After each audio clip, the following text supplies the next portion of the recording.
Imagine a man so dangerous, not because he carried a weapon, but because he carried an idea. A man who stood just 90 miles off the coast of America, yet haunted the minds of US presidents like a ghost they couldn't exorcise. He survived over 600 assassination attempts, poisoned cigars, exploding seashells, a diving suit lined with toxic powder.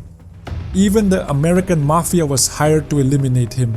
But every time death came knocking, he walked away. Who was this man? Why did the most powerful nation on earth, the United States of America, become so obsessed with ending his life? And how did he manage to survive what no other leader ever has? This is not fiction. This is not a movie plot. This is the real story of Fidel Castro, the revolutionary who became a global symbol of defiance, and the man the CIA just couldn't kill. In today's documentary, we uncover the untold details behind America's wildest covert missions, where spies, gangsters, and presidents all played their part in a deadly game that never reached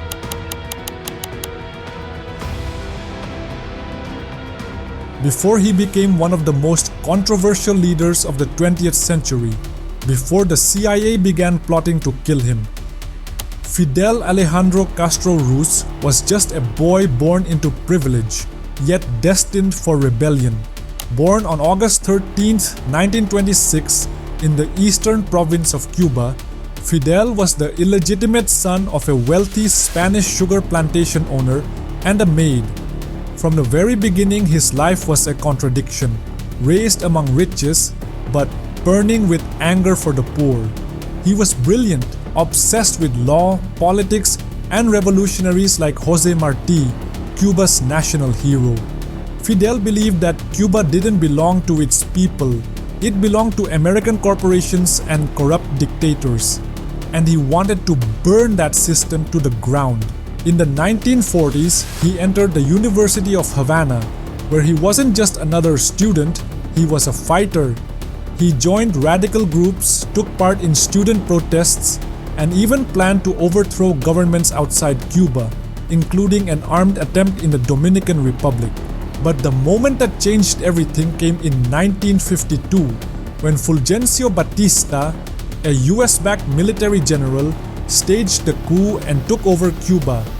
Batista cancelled elections, ruled like a dictator, and opened the floodgates to American mafia-run casinos, corruption, and exploitation.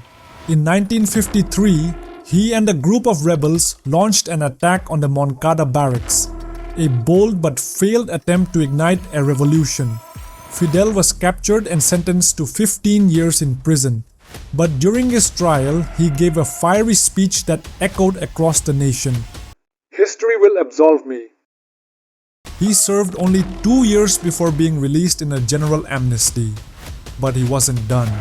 He fled to Mexico, regrouped with his brother Raul Castro and the Argentine doctor turned revolutionary, Che Guevara.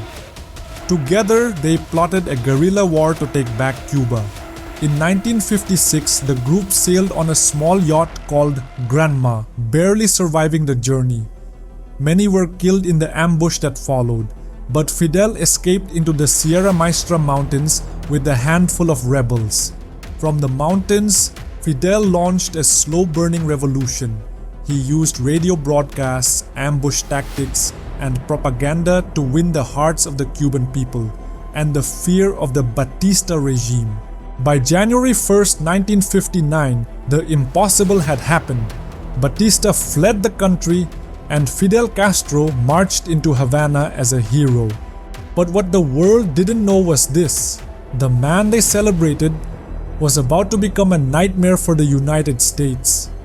Because Fidel didn't just want power, he wanted independence, he wanted revenge, and he didn't care who stood in his way.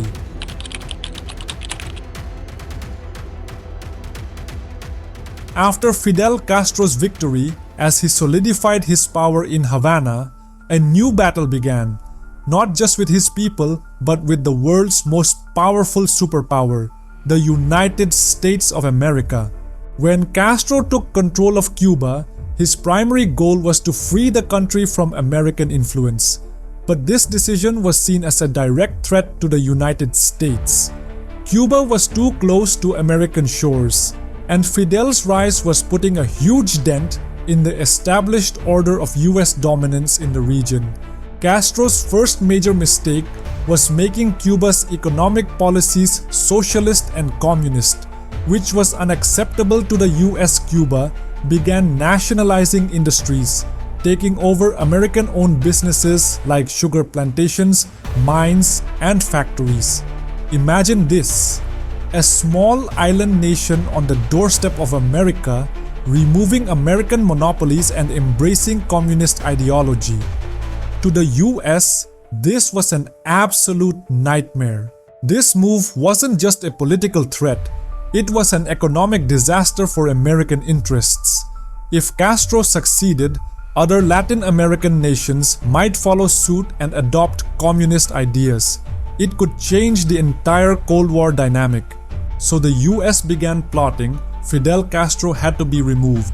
Operation Mongoose, a secret CIA operation, was launched with the sole purpose of toppling Fidel's government. This operation wasn't just military, it involved propaganda, psychological warfare, and economic sanctions as well. The US imposed a complete economic blockade on Cuba and gave orders to sabotage Cuba's allies to weaken Fidel's position. But this wasn't just an attack on Castro, it was affecting the Cuban people too. In the face of this, Fidel kept his resolve. He didn't back down. Instead, he strengthened Cuba's ties with the Soviet Union, securing crucial economic and military support. This move not only helped Cuba, but also sent a message during the Cold War, showing that Castro had powerful allies who could support his vision. Now, it was clear to America that Cuba was becoming a communist stronghold, and so the CIA launched multiple assassination attempts on Castro, including plans with poisoned cigars and even Mafia involvement. But Fidel's survival instincts were sharper than any plot against him. He fortified his defenses, strengthened his intelligence networks, and launched a powerful propaganda campaign to keep the Cuban public on his side. Fidel wasn't just fighting to stay in power, he was fighting for the freedom and sovereignty of his people. As the US started to impose sanctions and threaten war, Castro's position became even more solidified.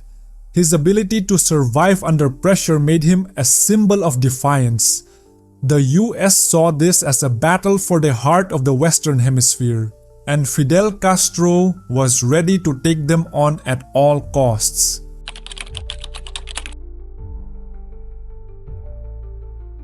Fidel Castro's rise to power in Cuba quickly put him on the radar of the US government, and the CIA's obsession with removing him became one of the most bizarre chapters in covert operations.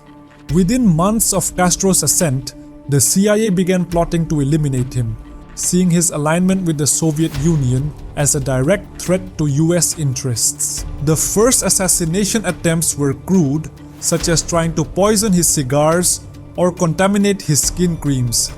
Castro's sharp instincts and constant vigilance foiled these early efforts. His famous quote, "If I die, it will be because I have lived too long," became a symbol of his defiance. Despite these failures, the CIA's obsession only grew stronger. They even enlisted the Mafia, whose business interests were harmed by Castro's government, to help remove him. Together, they plotted to poison his food, but again, Castro survived. The CIA's Operation Mongoose escalated their mission from assassination to complete destabilization, aiming to destroy Cuba's economy and incite rebellion through sabotage and misinformation. But each attempt to break Castro ended in failure, further solidifying his reputation. One of the most infamous plots involved a contaminated diving suit, but once again, Castro's survival instincts won out. By the mid-1960s, the CIA had attempted to assassinate Castro at least 638 times, but each effort ended in failure. The more the CIA tried, the more legendary Castro's status became, turning him into a symbol of defiance against US imperialism.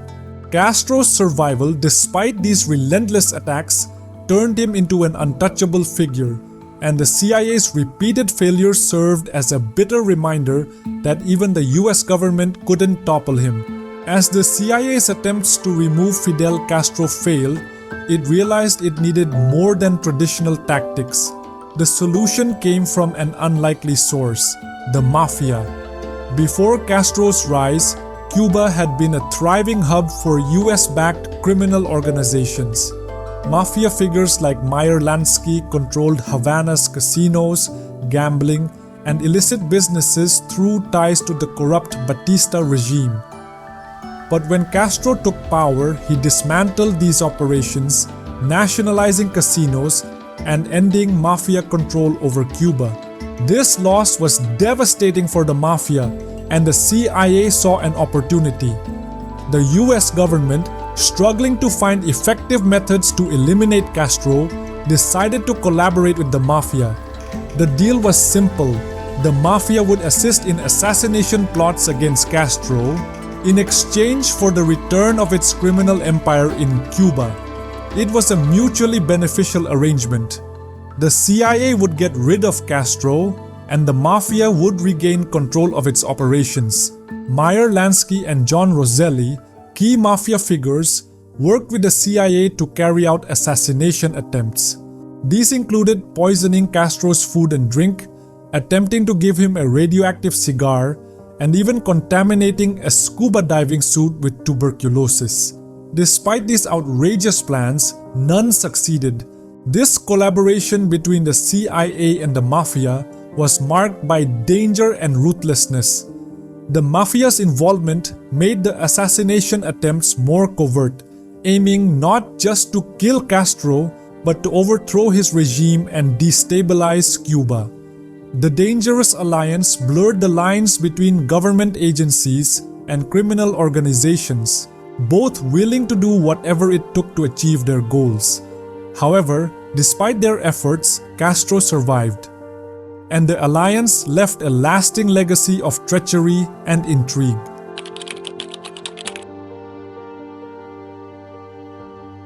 The CIA's attempts to eliminate Fidel Castro were marked by increasingly bizarre and ridiculous plans. What could have been a straightforward mission turned into a decades-long series of absurd assassination attempts that pushed the limits of imagination. Castro's survival instincts, combined with his cleverness, made these plans fail time and time again. The first attempt was a poisoned cigar. The CIA planned to lace one of Castro's beloved cigars with poison, but his sharp awareness and tight security foiled this early plot. Undeterred, the CIA got more creative. One of the most unusual plans involved a contaminated diving suit.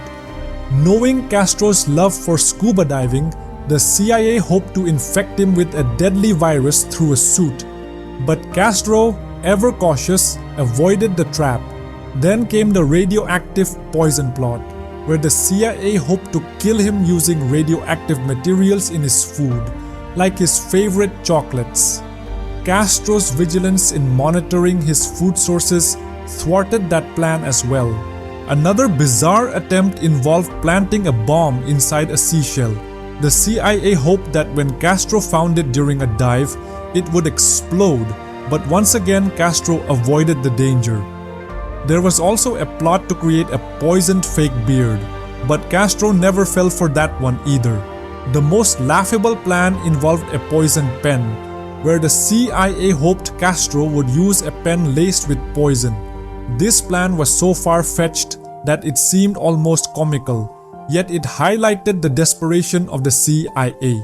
With each failed plot, the CIA only grew more desperate, leading to even more outrageous schemes. Despite everything, Castro survived them all, cementing his status as a symbol of defiance.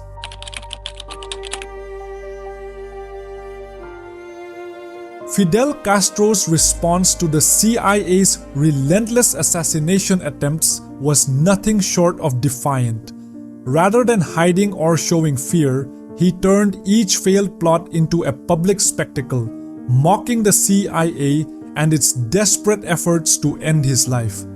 As the years passed, Castro's survival became legendary. Every time the CIA launched a new attempt, Castro faced it head-on with humor, sarcasm, and an unwavering sense of defiance. From the very first assassination attempt, Castro made it clear that he was not intimidated by the US government. He often mocked the CIA's absurd plots, laughing off their attempts to poison him with radioactive material or use explosives. He joked that they underestimated his ability to survive, making the US government appear incompetent in the eyes of the world. But Castro's defiance wasn't just about mocking his enemies. He took careful precautions to protect himself, constantly changing his routine and maintaining tight security. He never stayed in one place for too long, always staying one step ahead of the would-be assassins. As the CIA's plots failed, Castro used his survival to rally the Cuban people, portraying himself as a symbol of resistance.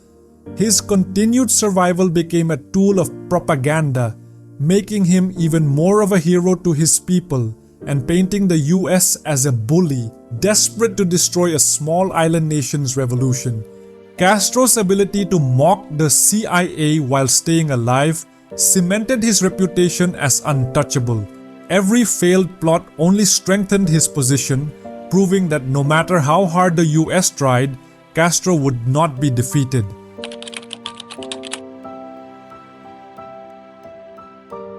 Despite over 600 assassination attempts on his life, Fidel Castro managed to survive them all. The CIA, Mafia operatives, and Cuban exiles tried everything from poisoning his food to planting explosives, but each plot failed. What allowed Castro to endure such relentless attacks? Castro's acute awareness of the constant danger he faced played a crucial role in his survival. He understood early on that defying US interests would make him a target. As a result, he was highly paranoid and took extreme measures to protect himself.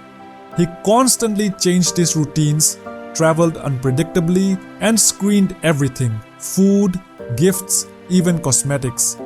This vigilance helped him thwart many assassination attempts. While Castro's caution was key, luck also played a significant role. On multiple occasions, plans were foiled due to bad timing.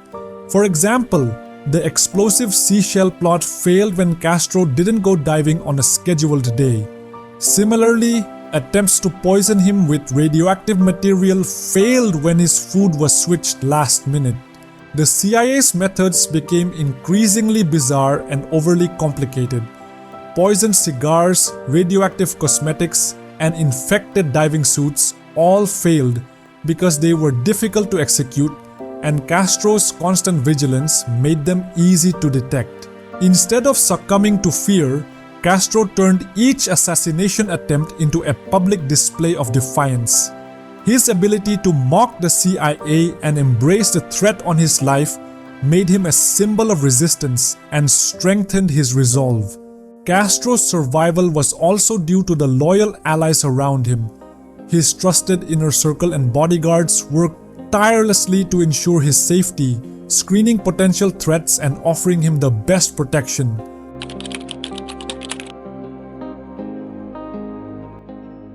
Fidel Castro's survival against CIA assassination attempts and his defiance of US imperialism reshaped both Cuban and global politics.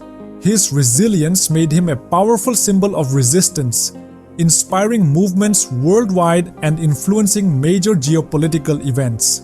Castro's rise to power and his resistance against the US made the Cuban Revolution a beacon for revolutionary movements across the globe.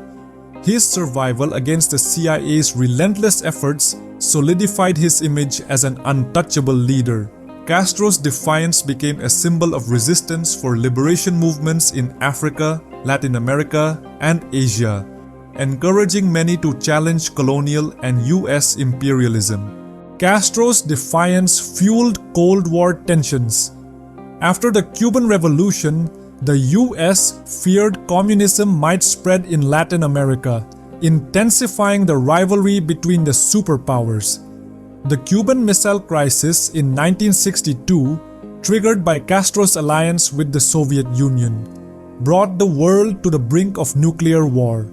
Castro's survival only strengthened his position globally, making Cuba a symbol of communist resistance near the US. Castro's resistance to US imperialism inspired many left-wing governments in Latin America. His victory over CIA plots made others believe US intervention could be resisted. Castro's rhetoric and Cuba's social policies, such as free health and education, became models for Latin American leaders, fueling a wave of leftist governments and straining US relations in the region. Castro became a symbol of resilience and defiance. His survival against US aggression highlighted the sovereignty of smaller nations. Globally, his stance polarized politics. The West condemned him, while socialist and anti-imperialist nations viewed him as a hero.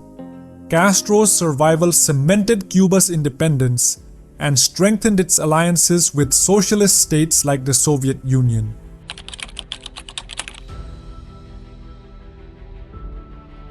Fidel Castro's life story is one of resilience, defiance, and an unshakable commitment to his revolutionary ideals. Surviving more than 600 assassination attempts orchestrated by the CIA, Cuban exiles, the Mafia, and others, Castro proved his willpower and strategic brilliance. His story transcends failed plots. It's about a man who refused to die and became a symbol of strength. What makes his survival remarkable is not just luck, but his awareness, preparation, and cunning. From poisoned cigars to exploding seashells, each CIA attempt failed miserably. Castro's quick thinking, adaptability, and psychological resilience helped him evade death repeatedly. Each failed plot became a public mockery of those who sought his downfall, boosting his popularity and resolve. Castro's survival made him a legendary figure in Cuba and globally, particularly in the developing world. His resistance to US imperialism became a rallying cry for revolutionary movements. Castro showed that even the most powerful nations could be challenged, making him a symbol of hope for many. His survival wasn't just about military strategy, it was his unrelenting spirit that made him a symbol of Cuban sovereignty and defiance. The more the US tried to eliminate him, the more he thrived, making him seem invincible. In the eyes of the world, he became a mysterious figure who couldn't be killed. In the end, Castro's refusal to die was a victory for Cuba. It reinforced the Cuban Revolution and its values, serving as a reminder of US intervention and polarizing global politics. His legacy continues to spark admiration and debate. He remains a man who refused to die, a revolutionary icon whose survival against overwhelming odds marked history. If you're intrigued by the stories of global figures who shaped history through their defiance and survival, then you might be interested in my next video on Osama bin Laden. In that video, I'll take you through the details of his life, the global manhunt, and how he became a symbol of resistance to some and terror to others. Don't miss it, click on the link now.